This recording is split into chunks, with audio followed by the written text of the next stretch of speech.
Acredito que todo programador já sonhou em trabalhar em uma grande empresa, mas o fato é que antes de alcançar este objetivo, esse deverá passar por algumas pequenas empresas, geralmente com times bem reduzidos. A questão é que nestas empresas a cultura do dev faz tudo costuma ser uma realidade bem comum, e hoje a gente vai conversar um pouco sobre como são esses tipos de ambientes e quais são os lados negativos e positivos de se trabalhar em um ambiente deste.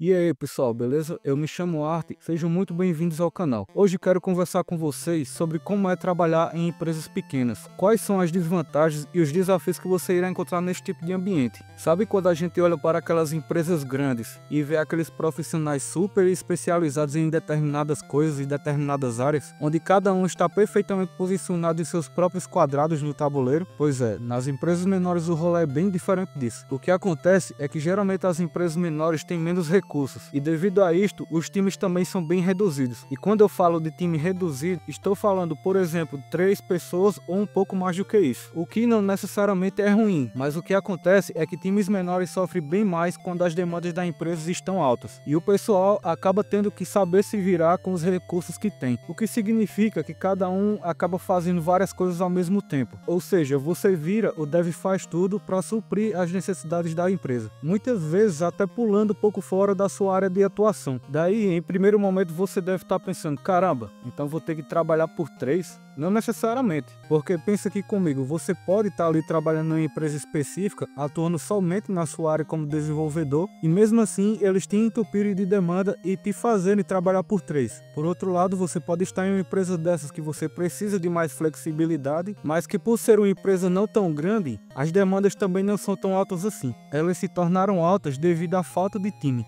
Mas de qualquer forma, isso vai depender muito da empresa que você está, que pode acabar variando de uma empresa legal até uma empresa que acaba te explorando.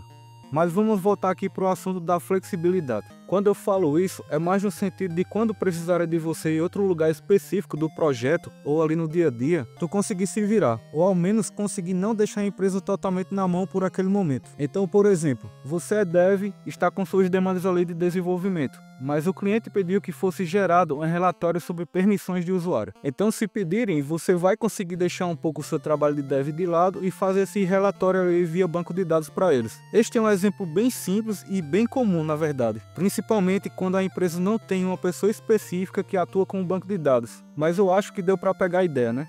E como eu falei anteriormente, a primeiro momento a gente costuma pensar que a empresa está nos explorando, e às vezes pode até estar.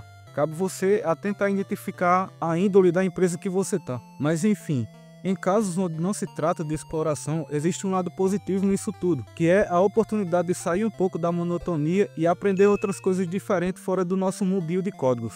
E apesar disso tudo ser um pouco mais exaustivo, pode te tornar um profissional muito mais versátil ao longo prazo. Então não é de todo mal assim. É aquela coisa, né? Tudo tem um preço a se pagar. Então esse é o dia de trabalho, uma hora você tá ali no código, depois você tá fazendo mais consultas complexas no banco de dados para um cliente, outra hora você tá quebrando um galho ali em alguma reunião onde seu gestor ou tech lead não conseguiu participar e te pediu esse favor. Em outro momento você está ali desenhando uma tela no Figma, porque sua empresa não tem um design e por aí vai. Então aos poucos você vai aprendendo várias coisas diferentes e colocando isso em prática no seu dia a dia. Então é um tipo de ambiente que você vai sendo desafiado o tempo todo a sair da sua zona de conforto e te levando naturalmente a aprender novas habilidades. O que, como eu disse antes, a longo prazo é muito bom.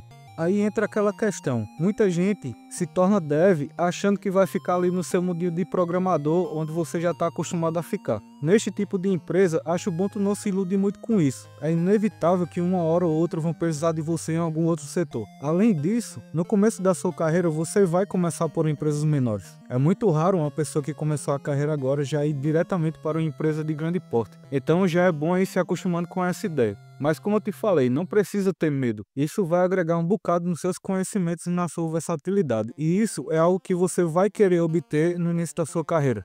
Eu vou te dar exemplo como foi na minha primeira empresa que trabalhei. Lá o nosso time de TI era basicamente um tech lead, 2 devs, no caso um front-end e um back-end, um outro dev trabalhando com integrações de sistemas e um suporte técnico. Ou seja, nosso time só tinha 5 pessoas, sendo que 2 delas eram júnior. Eu, como o front-end e o suporte técnico. Uma coisa que era muito natural acontecer era que o suporte técnico às vezes não conseguia verificar algo totalmente ou resolver, e nessa hora os outros membros do time precisavam ajudar essa pessoa. Então a gente, como dev, tinha que atuar junto com ele e deixar o desenvolvimento um pouco de lado, para que aquele problema fosse resolvido o mais rápido possível. Nesses casos, às vezes a gente perdia até um dia de desenvolvimento apenas para dar suporte a esse outro membro do time. Como a minha empresa não era uma empresa ruim, o pessoal entendia que esse tipo de coisa afetaria na entrega do código. Então pelo menos isso não causava um problema de fato para a gente. Então a gente estava sempre ali tentando balancear as demandas. Se eu estava mais cheio de tarefas do que o outro desenvolvedor,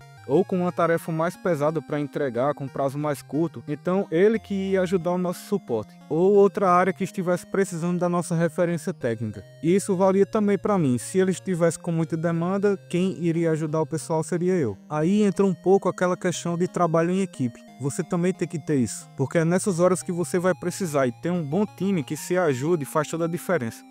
Um outro caso bem comum é quando algum integrante do time sai de férias. Então, por exemplo, o dev de integrações precisou tirar suas férias. Nesse caso, a gente precisava suprir a ausência dele. Então a gente teria que atuar ao menos superficialmente ali nas integrações, nem que fosse para saber identificar erros, problemas e passar de forma clara e fácil para o pessoal de atendimento. Junto a isso também tinham as demandas de desenvolvimento e as ajudas no suporte quando era necessário. Então no final das contas, a gente era meio que um faz-tudo. E como eu falei antes, isso ajuda a gente a ganhar conhecimento de várias áreas diferentes. E à medida que o tempo passava, a gente ia se tornando uma referência técnica maior em várias partes da empresa. Lembro da primeira vez que aconteceu comigo isso de sair da zona de conforto ali do código para atuar em outra coisa. Foi quando o meu tech lead teria uma call com o cliente para discutir alguns problemas do lado dele com a nossa API e com as integrações. E nesse dia ele acabou não podendo participar por problemas de saúde. E nosso outro dev, que era mais experiente, estava de férias. Então ele me pediu para ir no lugar dele.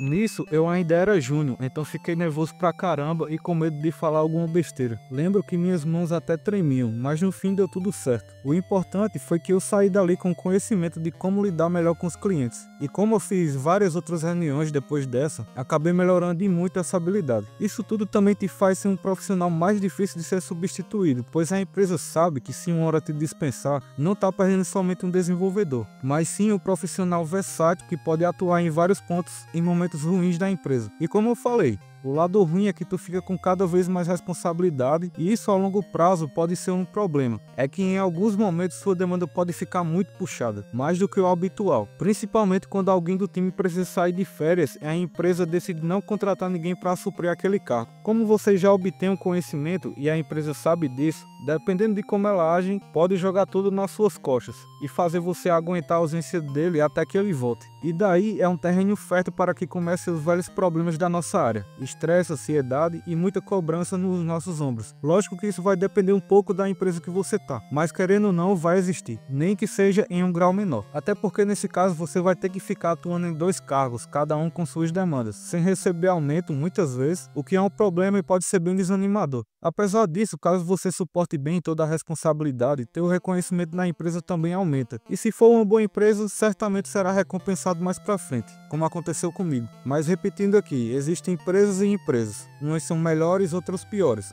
Umas vão realmente te valorizar pelo seu esforço e outras vão se aproveitar de você e só isso. Cabe você identificar em qual tipo de empresa você tá e decidir se continuar naquilo vai valer a pena ou não.